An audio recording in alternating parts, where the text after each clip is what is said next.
So that is something that I think I spoke about in one of the other videos, but the idea of God as distant was sort of very, I would say, through the Old Testament, you saw the distance growing, right? Because we didn't have Christ. We didn't have the perfect mediator, right? Because you had people sinning all the time and not listening to what God wanted. And whenever sin became rampant, God was always going to create distance or find a way to provide justice. And that is why you find that in the beginning, when God was actually with Adam and Eve, he was with them, right? And then he chased them once sin fell into the world. So in that moment when sin entered, it just created that distance, right? Like Adam and Eve were taken out of the Garden of Eden. And then after that, you had now God sending angels, men of God, to come and talk to the patriarchs. And he would also appear to, say, someone like Abraham. And as time went on, and in different cases, right, like, like the story of Sodom and Gomorrah, right, like there was sin, there was the Nephilim, right? I guess for sons of God, you're talking about angels, right? So some of them also rebelled against God, and there was distance, and they were cast into darkness, bound and cast into darkness, right? So you realize that God doesn't want that distance, right? It's just like, okay, just show up, just come and be with me, right? But people, for whatever reason, not just people, right? But even some angels too, right? They also rebelled against God. And that's why you have the evil one who roams the king of the air, who roams this world. So you have this relationship that you're being called to, and we're all being called to. And through the Bible, like, you see that, okay, people sort of depict God as the one who's distant or doesn't love people.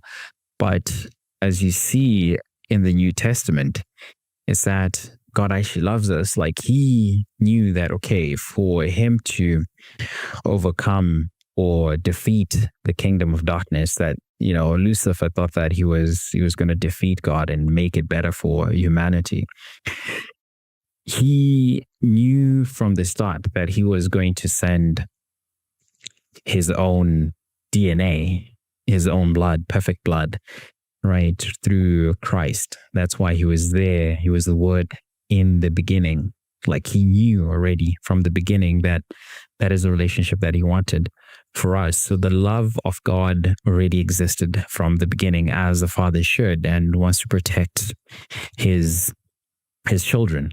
And because he's protecting us, he already knew, like, okay, there's darkness. Okay, he has to protect us.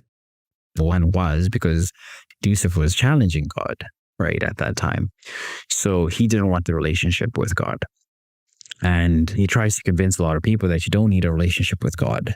And that's what starts to create that distance between us and God, right? So, the devil also has his own tactics of trying to break that relationship and come in between us and God, right? And when you now look at Christ coming as the Son of God and having faith in him, that's why his blood, essentially, it's like, you can think about it like the blood that was spilled is sinless, and it's perfect blood, no sin. So it's perfect. It's like God's blood that was spilled, right? That's why a lot of people, or you hear people saying, okay, the divinity of Christ, that is the divinity of Christ, because he has God the Father's DNA. He is the Son of God. And Mary wasn't born of man, and female, right? Male and female, but it was the Spirit. So that was the redemption that God already knew was going to happen. That's how he wanted to redeem us through Christ back to him as the Father, right? So just hearing that and just reading that scripture, it's like digging in further into that prayer, because it seems simple, right? And it's just like words, but what that actually means is more profound, right? Because the enemy doesn't want you to have that relationship. He wants to convince us that we don't need that relationship. And maybe sometimes it's like that doubt, say, okay, I'm having this conversation with God, but I don't even see God. Like, how can I have this conversation? Some people, in the world, they say that, oh yeah, you look dumb because you're praying, and you're praying to, like, someone that you don't see, right? Or God that you can't see. And they sort of don't have that context, right, in the background. So, it's always good to reflect on some of these scriptures as well, right? But what I want to emphasize again is that God is the creator. He's calling us into relationship. And even like he cares about the birds, the bees, everything. Like he cares about creation, everything about creation, and he still provides. So we shouldn't even worry, because he loves us, because he cares about us even more. And yeah, so that relationship is important to really think about and really look at it from, okay, this is Father, right? This is my Father who is in heaven. He's looking after me and taking care of me. And things that I don't even see, he's still taking care of me. So that's the reflection, right?